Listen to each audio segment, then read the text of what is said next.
Every night at 2:17 a.m., the owls came, not to hoot, but to speak. When I was 10 years old, I moved with my father to a small village in southern Nigeria after my mother died. The village was quiet, with thick forest on every side, and at night, the only thing you could hear were the owls. They didn't hoot like normal owls. They spoke. I didn't believe it at first. No one did. But there was an old woman at the edge of the village, Mama F. People said she talked to the owls, and the owls answered her. Some said she'd been cursed after her daughter vanished in the forest. Others said she had made a pact with something in the trees. We were warned, don't look in her window at night. And never follow the sound of the owls.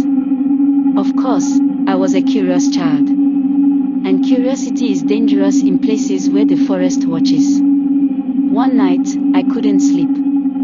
The power was out, the moon was full, and I heard them. Owls. But not hooting, whispering. It sounded like voices.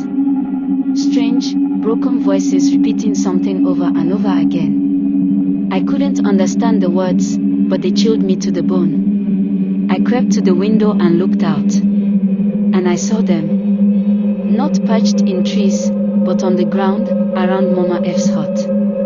Dozens of owls. Perfectly still. All staring at her window.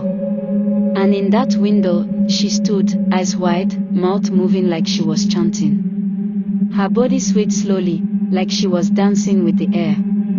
Her arms stretched out toward the owls. And they answered her, not with screeches, but in human voices.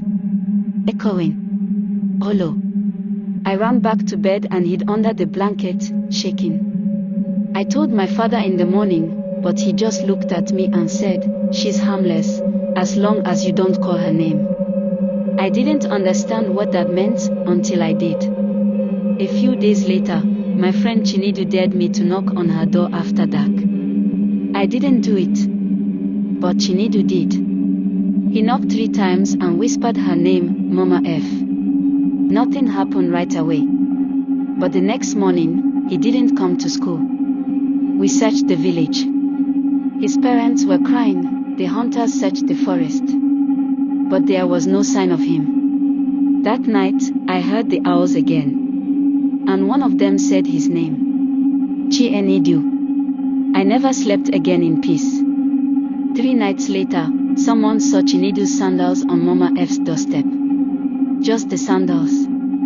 Covered in feathers. No one dared confront her. The elder said, let the forest deal with her. She disappeared 2 weeks later. No one saw her leave. But the hut was empty. Only the owls remained. For months, they still came at night, sitting silently on her roof. And at exactly 2:17 a.m., they whispered. I moved away when I turned 18. But even now, sometimes in my sleep, I hear them. And I swear, they still say my name.